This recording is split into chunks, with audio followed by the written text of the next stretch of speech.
This is the October 1st, 2024 meeting of the City of Charleston Board of Zoning Appeals. Zoning present here today are Allison Grass, John Bennett, Bill Goodwin Jr., and me, your chair, Jeff Tibbles. Present from the planning staff are Penny Ashby, Robert Summerfield, Greg Bennett. These proceedings are being recorded, and we ask that those who speak please identify yourself for the record.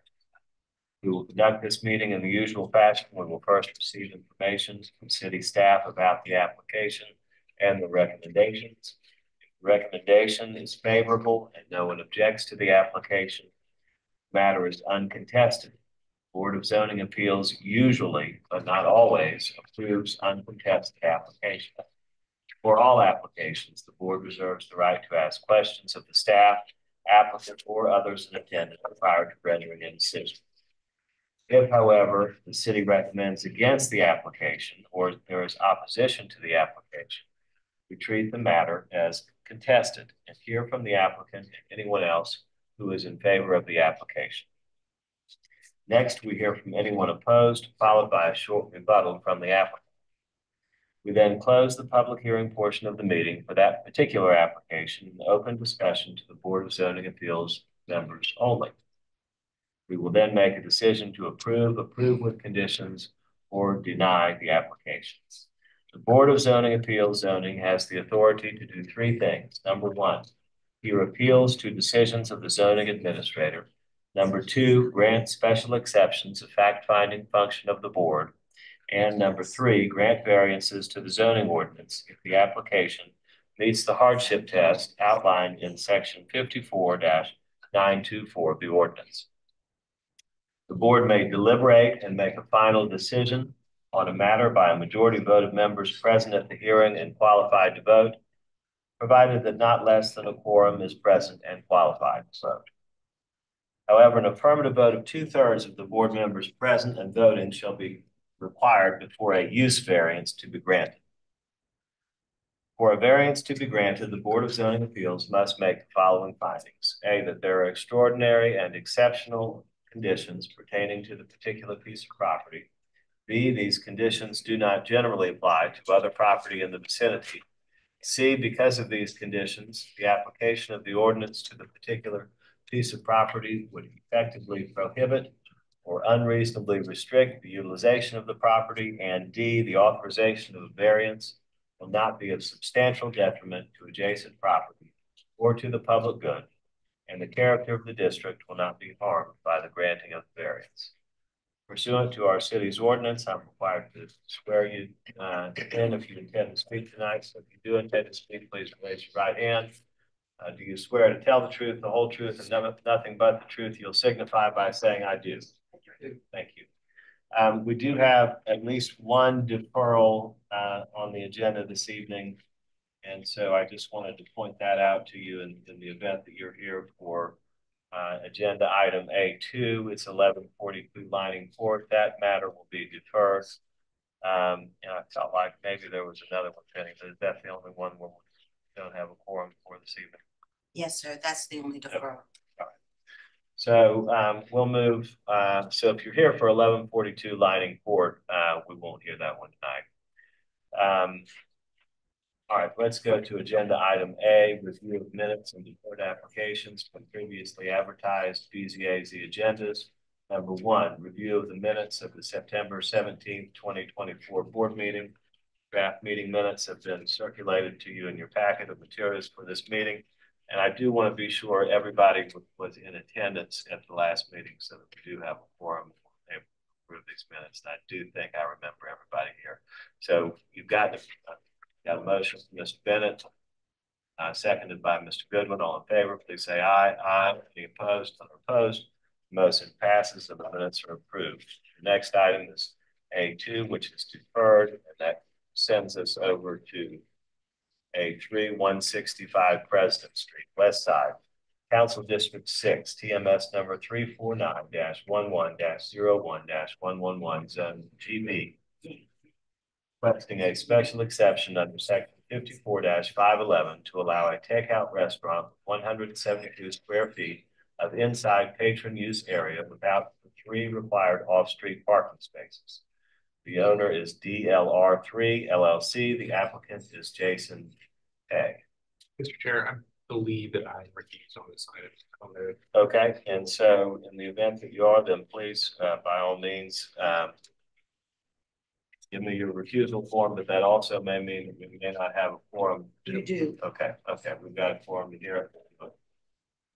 We verified we have a quorum of the meeting for the item. So I got it. Okay, all right. Well, let's go, Mr. Summerfield.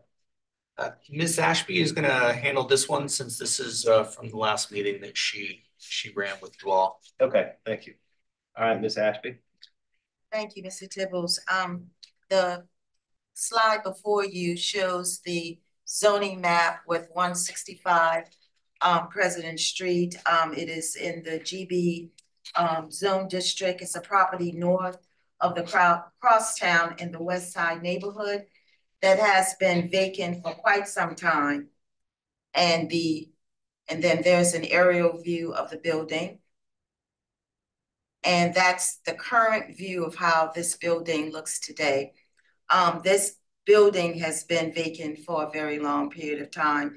And the proposed use is for a takeout restaurant, a sandwich shop of just 172 square feet, not very large. The building is a 1-story building. So the lot is hampered by not having a curb cut, so there's no driveway. The placement of the building on the lot, it occupies basically the entire lot. So the existing conditions of this property makes it very hard to have a use that is going to be reasonable and practical.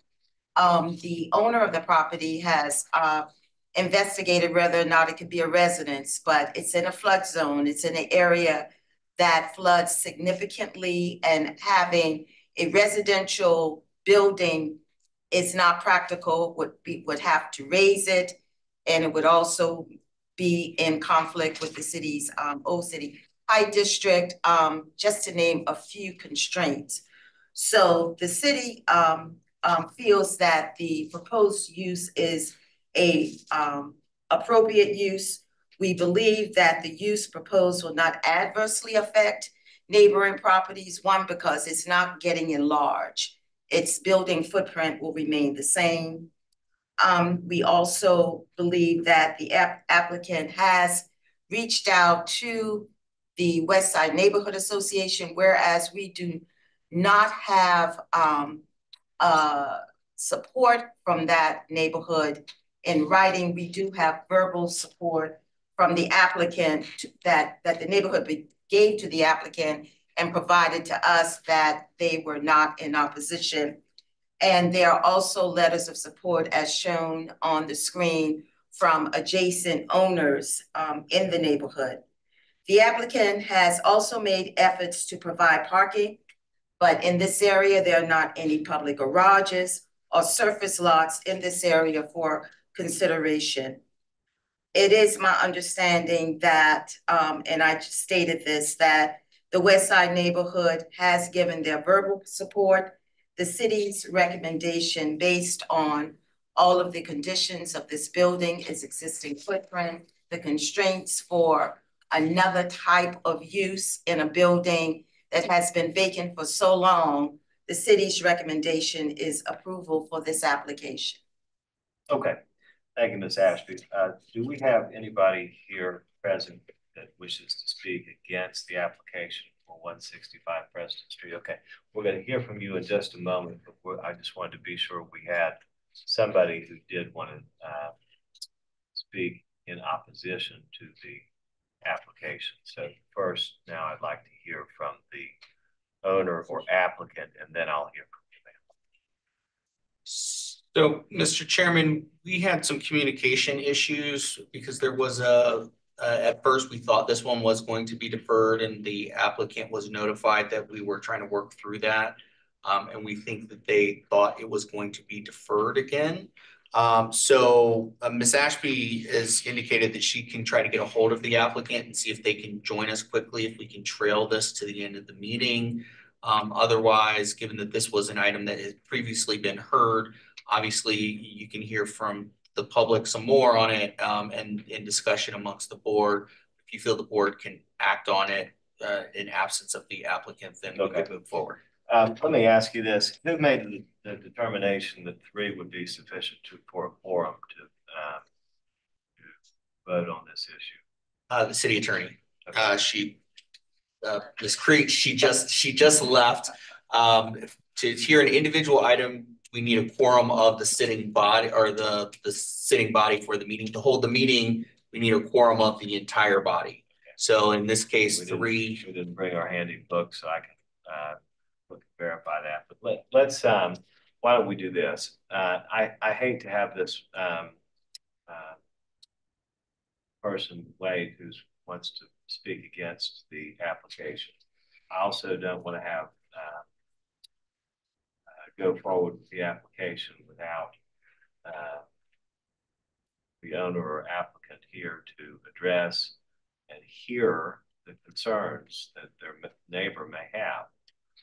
So here's what I'm going to do. I'm going to ask you, ma'am, would it be difficult for you to come back another evening, or would you prefer to do this evening? I would prefer to do it this afternoon because I have a lot of medical condition. I had a meeting before. I called in and I explained to them why I was not able to be here. But 2 of my neighbors who live right in the vicinity, because you see that building, my home is right next door to the building. The building is an encroachment on my property. Okay. That's the reason why nobody can do anything with it. Yes, ma'am. Okay, so here's what I'd like for you to do, please. We have a relatively short agenda this evening. We only have a couple of other applications. Ms. Ashby is on the line trying to get a hold of the owner applicant to find out whether or not the owner applicant can come down and appear in support of their application and to address some of the concerns that you may have. If you could be patient with us and wait through another couple applications to see if they show up, then we can handle it at the end of the meeting. Is that okay? I don't have a problem with that. Okay. To a certain degree. The problem I have with it is who speak beyond me. Right. On this property. Well, we'll find out. We'll find out at the end of the meeting. Nobody give me an application. I just kept calling and contact the people who put the real estate people who put notice on the building or whoever, and no one would ever contact me to find out what was going on. Well, you're here. To the taxpayers. Yes, ma'am. Well, you're here now. They said the only thing they could do was build. And it's not only I, it's on other people. But that building go all the way back. That white building on the corner, the building, that little place that is right next door to it, that place only have about this much property that is available for that. And nobody could say that they want to purchase something like that because it's just like a little bathroom. Okay. Ma'am, you'll have your opportunity to give full comments, but just give us a little time to see if we can get in touch with the owner applicant. Okay, thank you. I appreciate your patience. All right, so we're gonna put that one.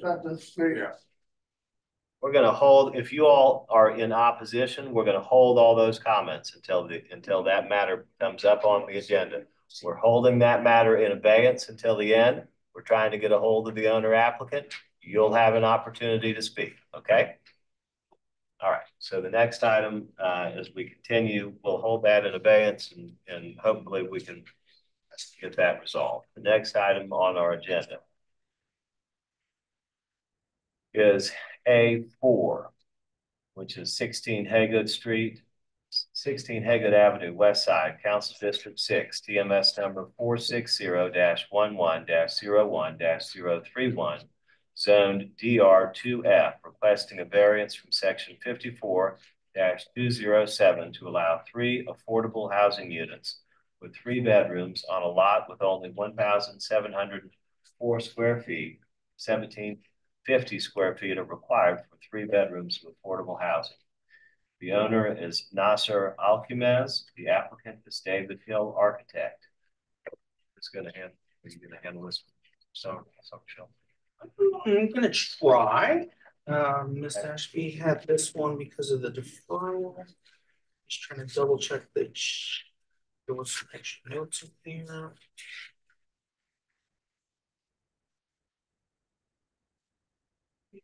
Okay.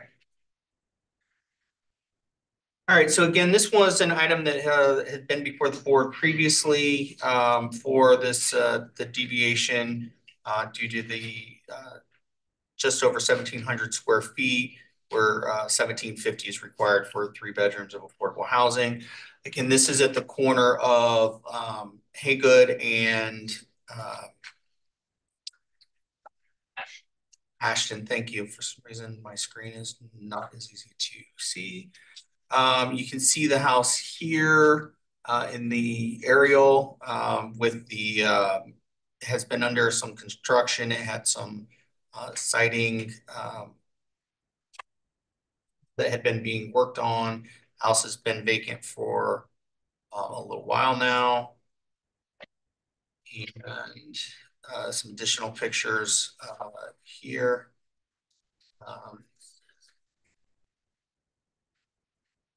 Hi. So we're at 16 Haygood. Okay. It's how far? The chairman has read it into the record, and I was just giving the quick aerial reminder of where we were at. Yes, so sorry. 16 Haygood Avenue.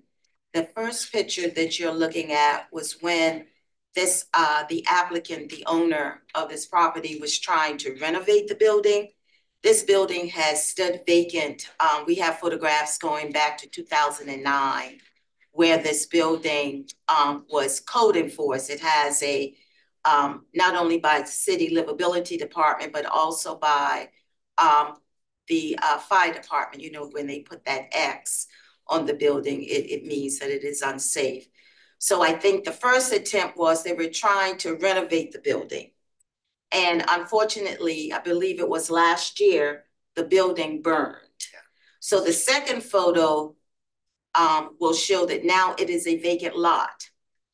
And what happened, the fire also caused damage to that other building that you see to the right. And I believe that those owners are in the process of trying to get their building repaired as well. So the applicant came to the city. He spoke with the city's zoning administrator, as well as housing and community development, and our department's liaison for affordable housing. And what they want to do, they want to, of course, this would be a new building, basically keeping the same footprint as the existing building, which that is allowable because there has not been a vacancy of more than 3 years, where the city has an exception where you can go within the same footprint as long as that non-conforming issue in this particular situation, building footprint, has not exceeded 3 years. So without the encroachments that that former building had, this is the proposed footprint for this building. The affordable housing ordinance also allows for density to be more than what would be normally applicable based on the zone district. This zone district is, what is it now? It is DR2F. And if we had to renovate or construct a building on this lot using that zone district, it would really be more of a constraint. So the owner wants to do affordable housing, city needs affordable housing stock. And even though the first building, the existing building or former building was a single family residence, the applicant would like to do 3 one-bedroom affordable housing units. And in our zoning ordinance, it says that this lot would have to be a minimum of 1,750 square feet, and it's only 1,704 square feet.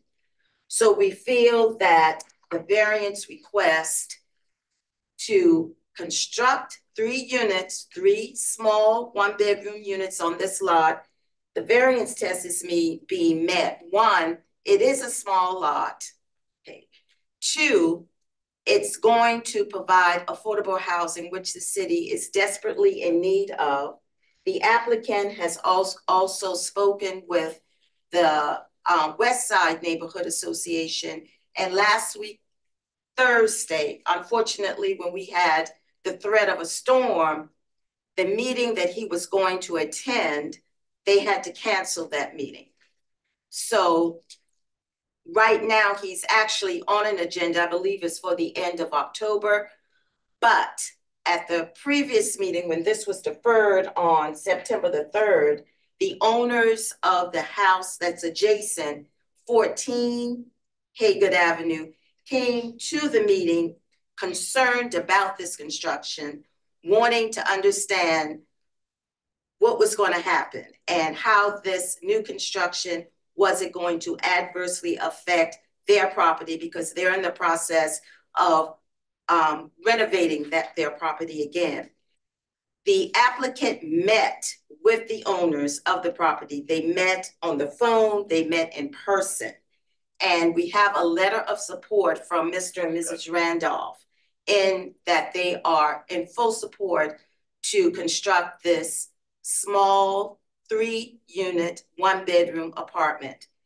We know that at the meeting on the 3rd, the board was also concerned about the neighborhood association, but we feel that the most affected neighbor, the Randolphs, are the ones that would be more affected by construction on this lot.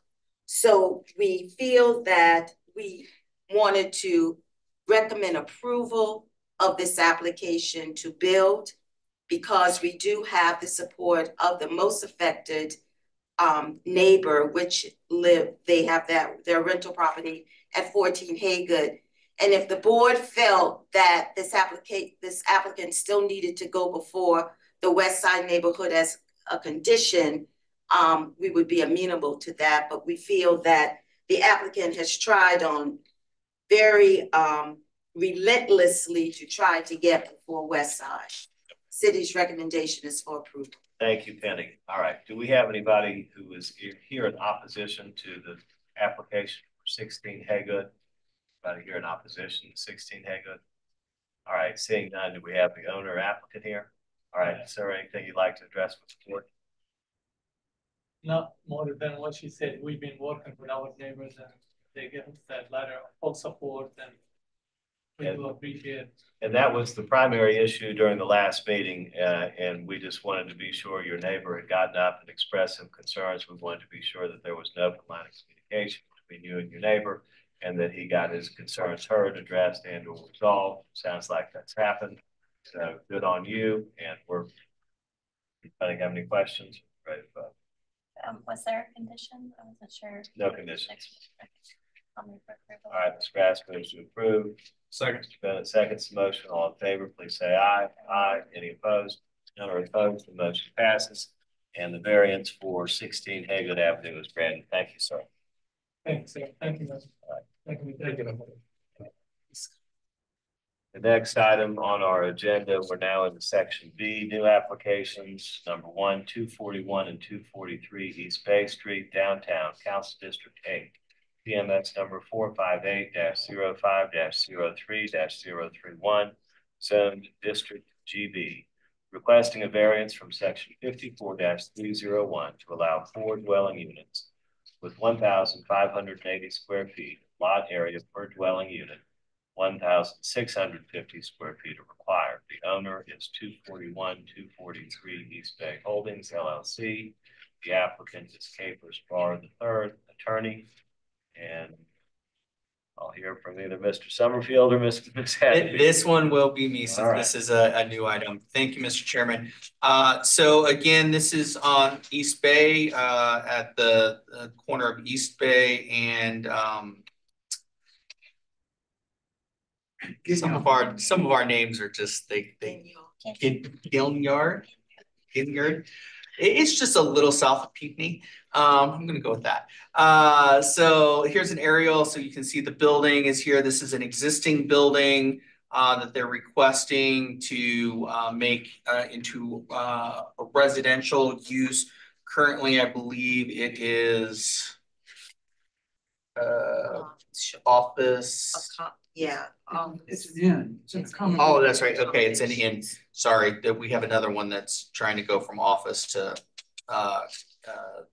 apartments. It's lots of places going to apartments.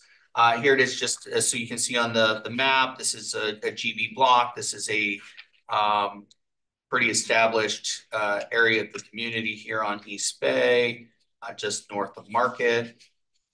Again, this is a variance to allow the 4 residential units where the lot area that would be required is 1,650 square feet. The lot area that's available is 1,580. Again, this is existing building with existing development inside of it. Mr. Capers can speak to his very well done breakdown of the property and everything to go on it. As you can see, it has existing parking due to its existing use as a bed and breakfast. And so that parking would continue for these residential units. You can see the East Bay side of the building here in this shot. See the floor plans in case anyone wants to see that in more detail. Essentially, though, this is taking an accommodations use and converting to residential. Again, the city has lots of accommodations opportunities in downtown, but we do have a limited number of residential. And so anything that brings us more residential, even if in this case it is at the expense of losing a couple of an accommodations activity, is generally seen by the city's comprehensive plan and the city council's housing priorities as a positive thing.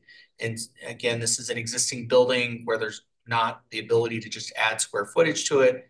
And so staff is going to recommend approval of this variance. They do have support from HCF, which has a easement on this property.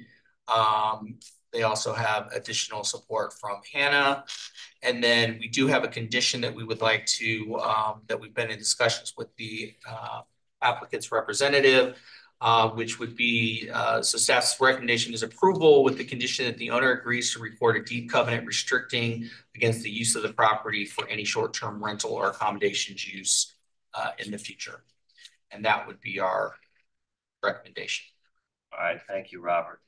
Do we have anybody here to speak against the applications for 241 and 243 East Bay Street?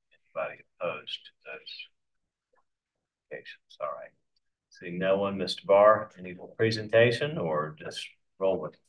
If you want a presentation, I came here to give one, but I certainly don't want to unnecessarily hold you, nor do I want to take you for granted. Right. Well, why don't we just see if the board members have any questions about the application, and we can maybe address those as we go. Anybody have any questions? My only question would be if the owner is okay with the condition. What's the question? If the owner is okay with the condition? Are you Yes, do you consent to the condition of no short-term rental? You have to propose, the owner is proposing plan is going to convert this to a horizontal property regime, which and to record a deed covenant, but the horizontal property regime would create 4 apartments within this existing 4-unit inn. And so that the inn units are already self-sustaining. They're separately metered for water and for electric. We're a very de minimis 280 square feet short of the required square footage. That's the variance that is being requested of a lot area square footage. The requirement is 6,600 square feet, and I think we've got 60. So we're 280 feet short. So if you can visualize that, if my calculation, I'm not a mathematician, is that if you were to expand this lot with a band around its perimeter, that band would be about 9 or 10 inches wide. So that's the extent to which they're short on the square footage. It's de minimis. And the owner is willing to record a deed covenant restricting the property against use or short-term rental or accommodation use. It's now an inn. It's now being used for an accommodations purpose. So it's being down zoned. Doing a U-turn and never looking back. That's correct. That's correct. And, Right. Importantly, the two of the major stakeholders, HCF, Historic Charleston, which holds an easement on the property, as well as Hannah, support the application. I'll be glad to carry on, but I don't want Sure. to. I don't want to. I neither want to assume your support, but nor do I want to take advantage of your time. Thank you, Capers. Anybody else have any questions for Mr. Barr or for the city? Do I hear a motion? All right, Mr. Goodwin moves to approve, and let's just go ahead and make this clear for the record. Where the motion to approve is with the condition that the owner will agree to record a deed covenant restricting against the use of the property for any short-term rental or accommodations use. Is that right? Okay. That's correct. Now, is there a second to that motion? I'll second the motion. Mr. Bennett seconds the motion. All in favor, please say aye. Aye. Any opposed? None are opposed. The motion passes. The variance for 241, 243 East Bay Street is granted with the condition of the restrictive covenant against short-term use. Thank you. Thank you, ladies and gentlemen. Okay. Mr. Chairman, before we proceed to the next item, I wanted to point out that I will be recused on this one as well. I don't have a form. Okay, so you're going to be recused on this one as well. And what I want to do is I want to take a brief 5-minute recess here. And I just want to take a look at our code and just satisfy myself that we got enough people to vote. Take a 5-minute break. We'll return in just a minute. Thank you.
All right, so just for the remaining items on the agenda, which for the record are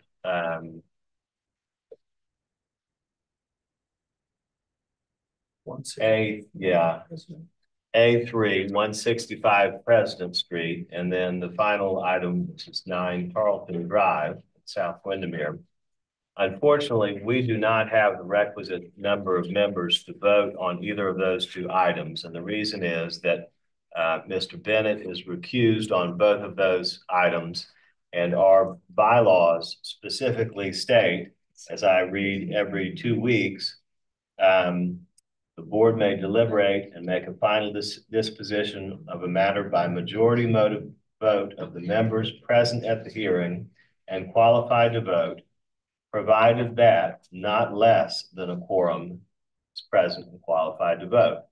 So present and qualified to vote, that means we have to have 4 people who are present. We do have 4 people who are present, but then we have to have 4 people who are qualified to vote. And we don't have 4 people who are qualified to vote because Mr. Bennett has to recuse himself. That leaves us with 3 people present and qualified to vote, which means we don't have a quorum to make a decision on either one of these matters where Mr. Bennett is recused. So we're going to have to defer both of these items to the next meeting. Sorry to do that, but that's the way our bylaws rule. And I am the chairman and I have to make decisions based upon the bylaws that we operate under. So that's the deal. Can I ask a question? You may.